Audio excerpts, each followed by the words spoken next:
ये उस दिन हमने पढ़ लिया था कि जो व्यासदेव के जो बेटे थे सुखदेव गोस्वामी, ये 12 साल गर्भ के अंदर में रहे थे। और बाहर इसलिए नहीं निकले क्योंकि उनको पता था कि माया पकड़ लेगी। फिर भगवान ने जब इनको आके आश्वासन दिया, तब जाके ये गर्भ से बाहर आए थे, और बाहर आते ही वन में चले गए थे। ठीक है, तात्पर्य पढ़ते हैं। तात्पर्य: श्री अभय चरणारविंद भक्ति वेदांत स्वामी श्री प्रभुपाद के द्वारा श्री प्रभुपाद की जय। वर्ण तथा आश्रम प्रथा में अनुयायियों द्वारा पालन करने के लिए अनेक कर्तव्य निर्दिष्ट किए गए हैं। वर्ण और आश्रम। वर्ण कितने प्रकार के होते हैं?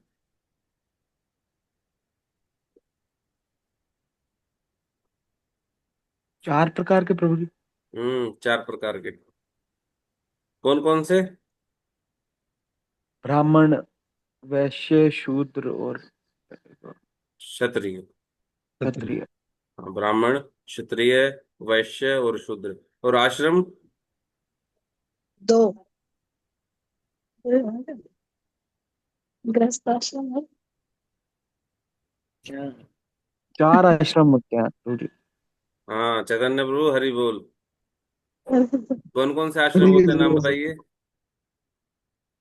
ब्रह्मचार्य, गृहस्थ, वानप्रस्थ और सन्यास। हरि बोल। अरे वाह प्रभु जी, कमाल कर दिया आपने। चारों के दोनों याद हैं आपको। वर्ण और आश्रम, 4 तरह के वर्ण हैं, 4 तरह के आश्रम हैं, है ना। हर एक वर्ण में और हर एक आश्रम के जो भी ये इनके अंदर में आते हैं, इनके कुछ ना कुछ नियम होते हैं। जैसे ब्राह्मण है, ब्राह्मण का नियम क्या होता है?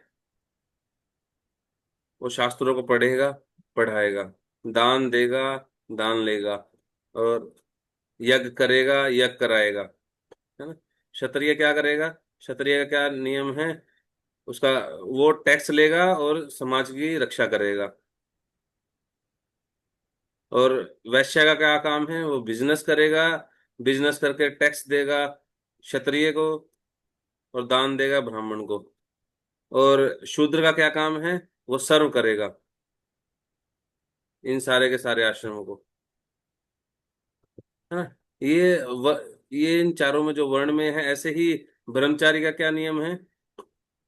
वो ब्रह्मचर्य का पालन करेगा, 25 साल तक ब्रह्मचर्य का पालन करेगा, शास्त्रों का अध्ययन करेगा, अपनी सेंसेस को कैसे कंट्रोल करना है ये करेगा।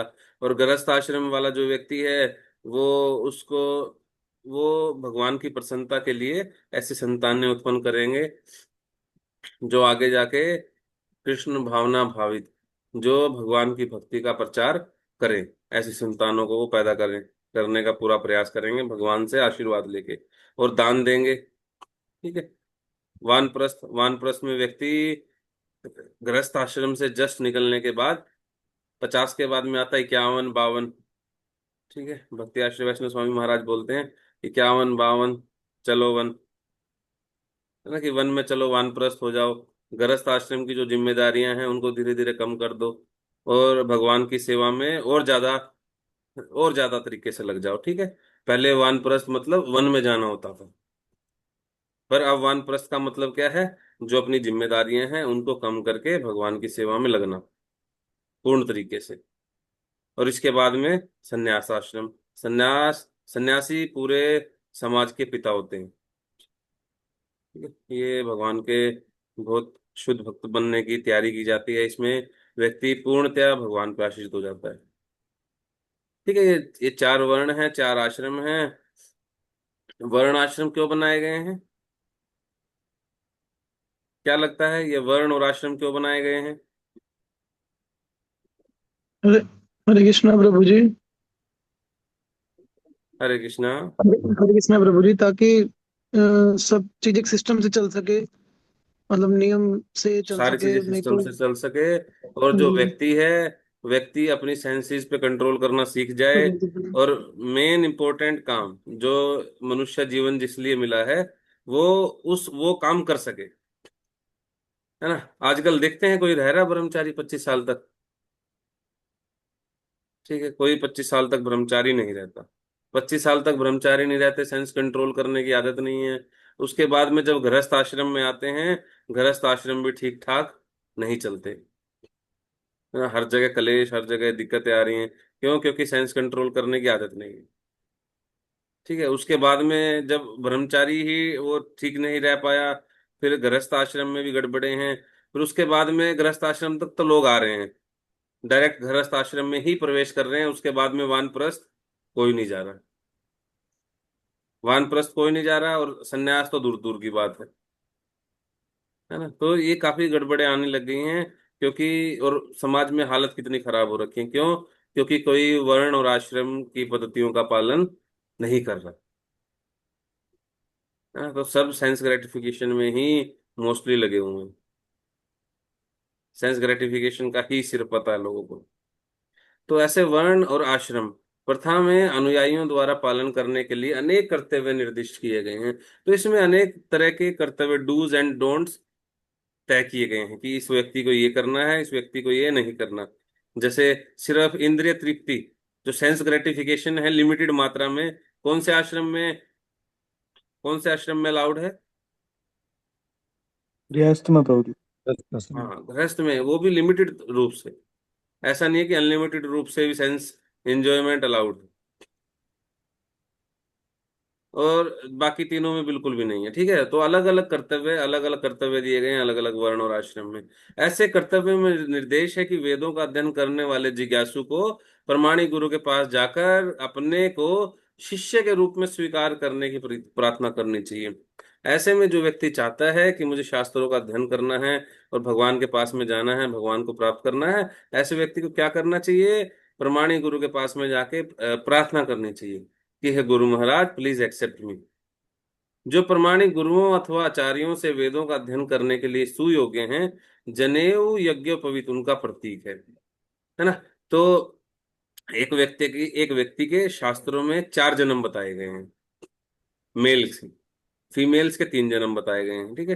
पहला जन्म जो माता पिता देते हैं, दूसरा जन्म जब हरि नाम दीक्षा होती है, ठीक है, और तीसरा जन्म है ब्राह्मण दीक्षा जब होती है, उसमें जनेऊ मिलता है। वो व्यक्ति ब्राह्मण के गुण उत्पन्न कर लेता है, हरिनाम दीक्षा जब उसकी होती है। उसके बाद में जब वो व्यक्ति अपने अंदर में सारे ब्राह्मण के गुणों को विकसित कर लेता है, उसके बाद में उसको यज्ञोपवीत उसको संस्कार करके जो गुरु हैं उसको जनेऊ दे देते हैं कि हाँ, ये व्यक्ति अब सारे नियमों का पालन कर रहा है अच्छे से। तो उसको उसकी ब्राह्मण दीक्षा हो जाती है। ठीक है। तीसरा जन्म था। चौथा चौथा जो जन्म है वो मेल्स का, मतलब प्रभुजी लोगों का होता है सन्यास, जब उसको सन्यास दीक्षा मिलती है। ठीक है। माताओं को सन्यास अलाउड नहीं है। तो सुखदेव गोस्वामी ने ये सारे संस्कार किए थे? सुखदेव गोस्वामी ने ये सारे संस्कार नहीं किए थे, क्योंकि वो जन्म से ही मुक्त आत्मा थे। उनको इन संस्कारों की आवश्यकता नहीं थी। सामान्य रूप से मनुष्य साधारण जीव के रूप में जन्म लेता है, और शुद्धिकरण संस्कारों के द्वारा उसका जन्म दोबारा होता है। जब उसे नया प्रकाश दिखता है और वह आध्यात्मिक उन्नति के लिए दिशा खोजता है, तो वेदों के उपदेश हेतु वह गुरु के पास जाता है।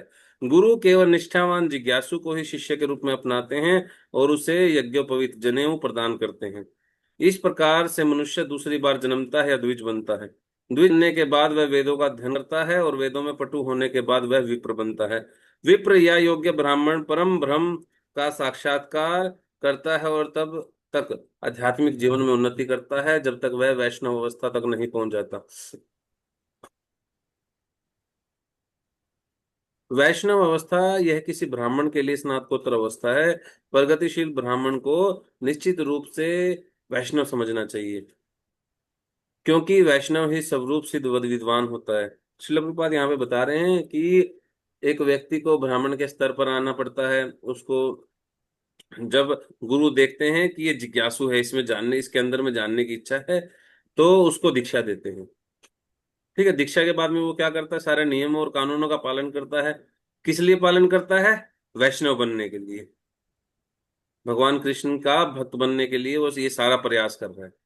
ठीक है। एक बार ऐसे ही जो वैष्णव थे और ब्राह्मण थे, ब्राह्मण बोलने लगे कि हम ऊंचे हैं, हम ऊंचे हैं। क्योंकि वैष्णव तो कोई भी हो सकता है ना, भक्त तो कोई भी हो सकता है, किसी भी जाति से हो सकता है। पर जो ब्राह्मण थे, जो जन्म से ब्राह्मण थे, वो कहने लगे नहीं नहीं नहीं, हम ऊंचे हैं, हम भगवान को ज्यादा प्रिय हैं, हम ज्यादा ऊंचे हैं। और वैष्णव कहने लगे नहीं, ऐसा नहीं है, भगवान गीता में साफ कह रहे हैं, भक्त्या माम भी जानाति, ब्राह्मण माम भी जानाति थोड़ी बोला भगवान ने। भगवान ने बोला भक्त्या माम भी जानाति, भक्त मुझे जान सकते हैं। तो ब्राह्मण कहते नहीं नहीं, हम ऊंचे हैं, हम देखो भगवान के घर, भगवान के उसमें जाके, और भगवान को जाके मतलब कुछ भी कर सकते हैं, बिल्कुल भगवान के हम घर के हैं, ब्राह्मण हैं, भगवान ने सबसे पहला दर्जा हमें दिया है ना, वर्ण आश्रम में। तो विवाद खड़ा हो गया। विवाद में इसको सोल्व करने के लिए बुलाया गया भक्ति विनोद ठाकुर को। ठीक है, भक्ति विनोद ठाकुर की तबीयत ठीक नहीं थी, तो उन्होंने किसको भेज दिया, भक्ति सिद्धांत सरस्वती ठाकुर को। तो ये जी। सभा चल रही थी, भक्ति सिद्धांत सरस्वती ठाकुर वहां पे गए। भक्ति सिद्धांत सरस्वती ठाकुर बोलने लगे, उन्होंने बोलना स्टार्ट किया कि वो काफी भारी सभा थी। उस टाइम पे तो बहुत भारी भारी सभाएं होती थी। कि बोलना उन्होंने शुरू किया भक्ति सिद्धांत सरस्वती ठाकुर ने कि ये ब्राह्मण हैं, ये हमारे सिर का ताज हैं, ये ये बड़ी मुश्किल से हमें मिलते हैं, मतलब ये बहुत बड़ी मुश्किल से ब्राह्मण बनना होता है, किसी को ब्राह्मण के घर में, मतलब ब्राह्मण की क्वालिटीज को ये अपने अंदर में उत्पन्न कर पाता है। ऐसे कर करके उन्होंने ब्राह्मणों की काफी तारीफ की। ब्राह्मण बहुत खुश हो गए। पर जब उसके बाद में उन्होंने भक्तों की बारे में बोलना स्टार्ट किया, सॉरी, उन्होंने भक्तों के बारे में बोलना स्टार्ट किया, कि भक्तों की ग्लोरिफिकेशन करनी स्टार्ट की, कि भक्त तो ऐसे हैं, भगवान को अपना झूठा खाने तक भी। उन्होंने मधुमंगल के बारे में बताया कि देखो भगवान आए तो उन्होंने भक्तों के साथ में कैसे कैसे रेसिप्रोकेट किया। एक भक्त के लिए भगवान क्या क्या बन जाते हैं, क्या क्या करने का प्रयास करते हैं, उन्होंने अलग अलग स्टोरीज दे के बताया। हम भक्तों के बारे में कितनी स्टोरी जानते हैं ना। तो उन्होंने सिद्ध कर दिया कि जो वैष्णव हैं, वैष्णव किससे ऊपर हैं, वैष्णव ब्राह्मणों से ऊपर में। ठीक है, उसके बाद में एक्सेप्ट भी कर लिया, जितने ब्राह्मण आए थे उन्होंने सबने एक्सेप्ट किया।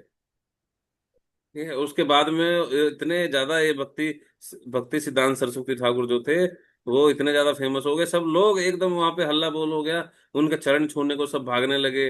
और काफी भारी, तो उनको वहां से कैसे ना कैसे करके निकाला गया था। ठीक है, तो उसके बाद में, तो जो मेन इंपॉर्टेंट चीज है कि ब्राह्मण बनना इंपॉर्टेंट नहीं, मेन है वैष्णव बनना।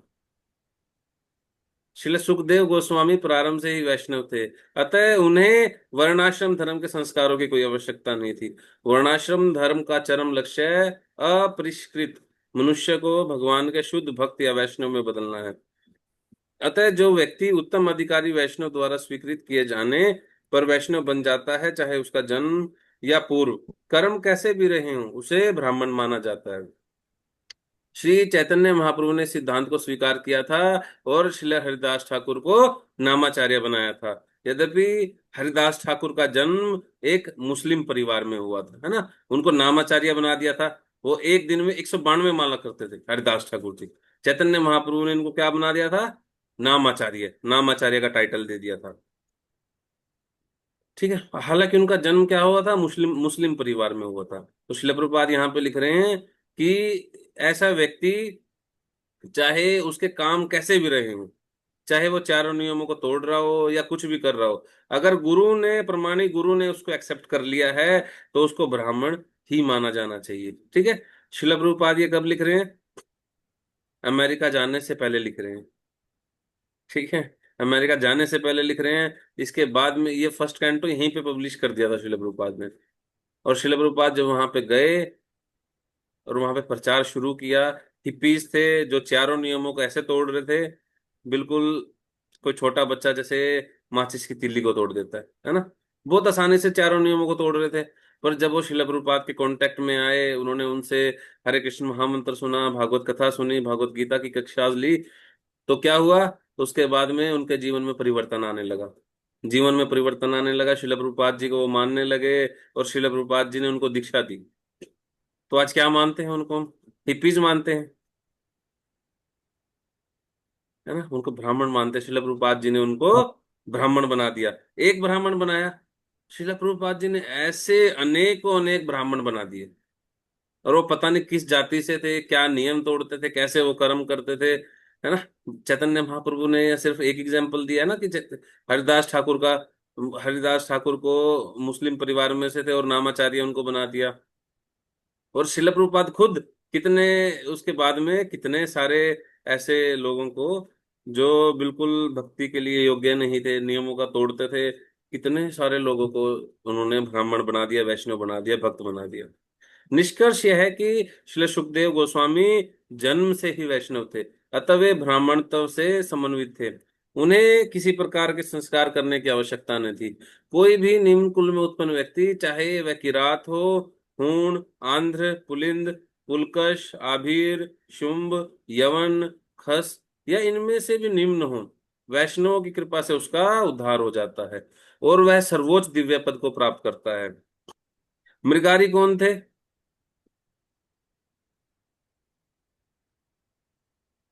हरे कृष्णा प्रभु जी, वो जो उनको जानवरों को मार देते थे। हाँ, वो निमन जाति से थे और हम्म। पुलकश पुलकश जाति से थे। और वो क्या करते थे, इनको हिरणों को मारते थे। मृगारी, मृग मतलब हिरण, अरि मतलब दुश्मन, हिरणों के वो दुश्मन थे। और मारते, सिर्फ मारते ही नहीं थे, वो तीर मार के छोड़ देते थे। वो तड़प तड़प के हिरण मरता रहता था। इतना ज्यादा वो घृणित काम कर रहे थे। उसके बाद में उनसे कौन मिलने आए, कौन मिल गए उनको जंगल में? नारद मुनि, है ना। नारद मुनि उनसे मिले, नारद मुनि ने उनको समझाया कि ऐसे नहीं करना चाहिए। इसके बाद में वो भक्त बन गए, है ना। और भक्त बने, कितने बड़े भक्त बन गए थे। कैसे भक्त बने? एक शुद्ध वैष्णव की का उन्होंने एसोसिएशन किया, है ना। वैष्णवों की कृपा से उसका उद्धार हो जाता है। क्या जाने कितने केस हैं। जो वैश्या आई थी हरिदास ठाकुर को रिझाने के लिए, वो 3 दिन आई, हरिदास ठाकुर का उन्होंने संग किया, संग करने से उसका उद्धार हो गया। आई तो उनको फंसाने के लिए थी, पर वो खुद फंस गई, खुद हरे कृष्ण महामंत्र करने लगी, है ना। तो वैष्णव की कृपा से ऐसा कोई भी हो, किसी जाति में हो, कुछ भी वो कर्म कर रहा है, कुछ भी कर रहा है, अगर कोई शुद्ध भक्त शुद्ध भक्त को के संग में आ गया तो उसका उद्धार होना निश्चित है। वह सर्वोच्च दिव्य पद को प्राप्त कर लेता है। श्री सुखदेव गोस्वामी श्री सूत गोस्वामी के गुरु थे, अतः वे नैमिषारण्य के मुनियों के प्रश्नों का उत्तर देने के पूर्व अपने गुरु को नमस्कार करते हैं। ठीक है। तो जो सूत गोस्वामी हैं, अभी 6 क्वेश्चन उन्होंने पूछे हैं। 6 क्वेश्चन उनका आंसर करने के पूर्व, उनके उनसे पहले वो अपने गुरु को नमस्कार करते हैं। ठीक है। तो एक चीज हमें भी यहाँ से देखने को, सीखने को मिलती है कि जो हमारे आचार्य हैं, उन्होंने कितना इसमें योगदान दिया है कि जो उन्होंने एज इट इज संदेश अपने गुरु सुखदेव गोस्वामी से सुना था, उसको एज इट इज उन्होंने आगे पास ऑन किया है। तो हमारे जो आचार्य हैं, हमारे आचार्यों ने भी क्या किया है, जो संदेश था उसको as it is pass on किया है। भक्ति विनोद ठाकुर ने, भक्ति विनोद ठाकुर ने 8 साल, भक्ति विनोद ठाकुर को 8 साल लगे थे चैतन्य चरितामृत को ढूंढने के लिए। उनको चैतन्य चरितामृत की ओरिजिनल कॉपी नहीं मिल रही थी। उन्होंने कैसे ना कैसे करके, कैसे ना कैसे करके वो ढूंढते रहे, ढूंढते रहे। उनको 8 साल लगे। अभी कितना टाइम लगता है हमें? अभी कितना टाइम लगता है ढूंढने में, भागवतम को, भागवत गीता को, चैतन्य चरितामृत को, सेकंड्स में मिल जाती है प्रभु जी, हरे बोल। कुछ भी टाइम नहीं लगता। है ना। ये शिल प्रभुपाद जी की कृपा से इतना इजीली अवेलेबल है, इतना इजीली अवेलेबल है। किसी भी इस्कॉन के सेंटर में जाइए, नहीं जा सकते, ऑनलाइन ऑर्डर कर लीजिए। पैसे नहीं है कोई बात नहीं, वेदाबेस खोल लीजिए, है ना। ऑनलाइन 1 सेकंड में खुल जाएगा, आराम से कोई भक्त पढ़ सकता है। ये देखो हमारे आचार्यों की कितनी हैवी मात्रा में हमारे ऊपर में कृपा है, कितनी भारी मात्रा में हमारे ऊपर में कृपा है। श्रील प्रभुपाद जी ने जो शास्त्रों को एज इट इज, ऐसे का ऐसे ही हमारे तक पहुंचा दिया है, और इतना आसान करके पहुंचा दिया है। ठीक है। अब हमें ढूंढने की आवश्यकता तो नहीं है। ठीक है, अब हमें ढूंढना नहीं है कि कहाँ मिलेगी चैतन्य चरितामृत, भागवतम हमें कहाँ मिलेगी, है ना। नहीं मिल रही, नहीं मिल रही, पर हमें पढ़ना तो है। ठीक है, हमें अगर ढूंढना नहीं है, वो 8 साल ढूंढने में नहीं लगाने, दिन का कुछ टाइम हमें इनको पढ़ने में तो दे सकते हैं। है ना। दिक्कत क्या है, हम इनकी इम्पोर्टेंस को नहीं समझ पा रहे, अपने आचार्यों को इम्पोर्टेंस को नहीं समझ पा रहे। जब तक हम उनकी इम्पोर्टेंस को नहीं समझेंगे, जब तक हम इनको रैलिश भी नहीं कर पाएंगे, है ना। जब किसी चीज की इम्पोर्टेंस ज्यादा होती है, तभी उसकी वैल्यू होती है, तभी कोई व्यक्ति काम करता है। अभी हम इनकी इम्पोर्टेंस को, इनकी वैल्यू को समझ नहीं पा रहे। ठीक है, इनकी इम्पोर्टेंस को, हमारे आचार्यों के योगदान को, उनको। एक व्यक्ति ने एक बार क्वेश्चन किया अमरेंद्र प्रभु से कि मेरा रीडिंग में बिल्कुल मन नहीं लगता प्रभु जी, क्या करूं। तो उन्होंने कहा शिला प्रभुपाद जी के लिए आपके क्या भाव हैं। शिला प्रभुपाद कहते, शिला प्रभुपाद जी के लिए तो मेरे अंदर में बहुत भाव है, मैं बहुत ज्यादा रिस्पेक्ट करता हूँ शिला प्रभुपाद जी की, उनके लिए मैं कुछ भी करने को तैयार हूँ। तो उन्होंने बोला शिला प्रभुपाद जी ने आपको क्या लगता है आसानी से ये सारे ग्रंथ लिख दिए। कहते नहीं, शिला प्रभुपाद जी जब अपने प्राण त्याग रहे थे, शिला प्रभुपाद जी उस टाइम भी ट्रांसलेट कर रहे थे। देखिए किसी ने वो वीडियो, फाइनल चैप्टर, हाँ जी, देखिए जी। क्या कर रहे थे शिला प्रभुपाद जी अपने आखिरी समय में। एक उनके हाथ में रिकॉर्डर था उससे। हाँ, भागवतम का ट्रांसलेशन कर रहे थे। शिला प्रभुपाद जी रात रात भर जागते रहते थे, रात में सिर्फ 2.5 से 3 घंटा सोते थे, है ना। उनके शिष्य बोल कर चले जाते शिला प्रभुपाद आप रेस्ट कीजिए। शिला प्रभुपाद जी बीमार होते थे, क्या करते थे, लेट जाते थे, आंख बंद करके लेट जाते थे। शिष्य सोचते थे सो गए। थोड़ी देर में, थोड़ी देर बाद में उनके कमरे से ट्रांसलेशन की आवाज आने लगती, वो भागवतम का ट्रांसलेशन शुरू कर देते। कहते थे मुझे भागवतम को किसी तरह से भी कंप्लीट करना है। छोटा टास्क था, भागवतम में 18,000 श्लोक हैं, छोटा टास्क नहीं है, ठीक है। हमें तो शिल प्रभुपाद जी ने, वो कहते हैं अमरेंद्र प्रभु कहते हैं कितनी मेहनत की आपको क्या लगता है, बहुत ज्यादा मेहनत की है भागवतम को और ये सारे शास्त्रों को लिखने के लिए, इनको एज इट इज हमें देने के लिए। अगर आप शिल प्रभुपाद से प्रेम करते हैं तो उनके शास्त्रों को अवश्य पढ़ेंगे, आपको समझ आए ना आए, आपका मन करे ना करे। शिल प्रभुपाद को रिस्पेक्ट देने के लिए कि शिल प्रभुपाद ने लिखे हैं और हमें पढ़ने हैं। हमें लिखना तो नहीं है, हमें एज इट इज उनको कन्वर्ट तो नहीं करना कि हाँ भाई उनको एज इट इज लिखना है। ठीक है, हमें लिखने के लिए बोल दिया जाए तो, नहीं हो पाएगा हाँ, प्रभु जी। एक टेस्ट देने में ही, एक टेस्ट देने में ही छोटा सा हमारे ऊपर में वो आ जाता है कि टेस्ट देना है, कैसे दें, नहीं दिया जा रहा, पढ़ना है नहीं पढ़ा जा रहा। ठीक है, तो हम इतना तो कर सकते हैं एटलीस्ट, जो शिल प्रभुपाद ने हमें एज इट इज दे दिया है, हमारे आचार्यों की कृपा से हमें मिल गया है, ये छोटी चीज नहीं है। ठीक है, हरे कृष्णा। सभी भक्तों से निवेदन है, डेली अवश्य शिला प्रभुपाद की पुस्तकों का अध्ययन करें। हम बहुत सौभाग्यशाली हैं कि ये चीजें हमें एज इट इज मिल गई हैं। ठीक है, हरे कृष्णा, शिला प्रभुपाद की जय। हरे कृष्ण प्रभु जी, दंडवत हरे प्रणाम कृष्णा, सभी धन्यवाद। भक्तों को। हरे कृष्णा प्रभु जी।